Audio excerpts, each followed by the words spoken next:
اللہم صلی علی سیدنا و مولانا محمد وعلی آل سیدنا و مولانا محمد وبارک وسلم۔ سامعین کرام، آج ہم آپ کے سامنے بہت ہی پیارا مسئلہ لے کر آئے ہیں۔ اللہ تبارک و تعالی سے دعا ہے کہ اللہ تبارک و تعالی مجھے صحیح بیان فرمانے کی توفیق عطا فرمائے اور آپ سب کو اس پر عمل پیرا ہونے کی توفیق عطا فرمائے۔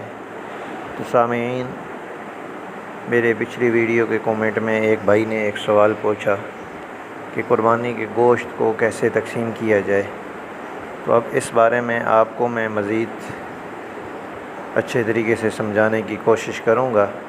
اگر آپ میرے اس چینل میں نئے ہیں تو چینل کو سبسکرائب کریں اور بیل آئیکن پر کلک کریں تاکہ قربانی کے حوالے سے یا کسی بھی صورت میں آپ تک میری ویڈیو بآسانی سے پہنچ سکے۔ تو سامعین، چلتے ہیں اس مسئلے کی طرف۔ اگر آپ بڑے جانور میں حصہ ڈال رہے ہیں یا آپ گھر کے سارے افراد مل کر ایک اجتماعی قربانی کر رہے ہیں یا آپ اکیلے چھوٹے جانور کا قربانی کر رہے ہیں، تو آپ نے سب سے پہلے 3 حصے کر لینے ہیں۔ اگر اجتماعی قربانی ہے تو سب کی باہمی رضامندی سے آپ نے پہلے 3 حصے کر لینے ہیں، کیونکہ وہ ایک ہی گھر میں اجتماعی قربانی جانی ہے۔ اور اگر آپ نے کسی اور جگہ پہ قربانی کا حصہ ڈالا ہوا ہے تو آپ نے اپنے حصے کے آگے مزید 3 حصے کر لینے ہیں۔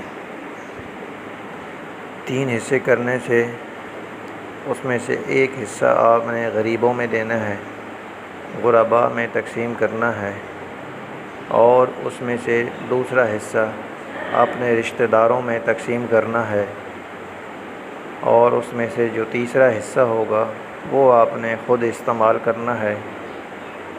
آج کل کا جو رسم رواج ہے، گوشت کو بغیر حصے کیے ہوئے تھوڑا بہت رشتہ داروں میں دے دیتے ہیں اور تھوڑا بہت ادھر کھڑے ہوئے غریبوں میں بانٹ دیا جاتا ہے، باقی سب کا سب اپنے گھروں میں رکھ لیتے ہیں۔ یہ بالکل شرعاً ناجائز ہے اور اللہ تبارک و تعالیٰ کی ذات نے اسے منع فرمایا ہے۔ کوشش کیا کریں کہ گوشت کو برابر 3 حصوں میں تقسیم کریں، ایک حصہ غرباء میں تقسیم کر دیں، ایک حصہ اپنے رشتہ داروں میں پہنچا دیں، چاہے کسی نے قربانی کی ہو یا نہ کی ہو، آپ کے جو رشتہ دار ہیں ان تک ایک حصہ پہنچنا چاہیے اور ایک حصہ آپ گھر میں استعمال کر سکتے ہیں۔ اللہ تبارک و تعالیٰ سے دعا ہے کہ اللہ تبارک و تعالیٰ اگر اس میں کوئی کمی پیشی رہ گئی ہے تو اس کو دور فرمائے اور ہمیں معاف فرمائے۔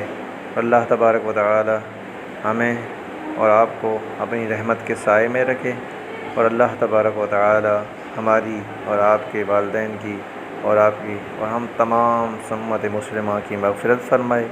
اللہ تبارک و تعالیٰ ہمیں نیک عمل کرنے کی توفیق عطا فرمائے۔ اللہ حافظ۔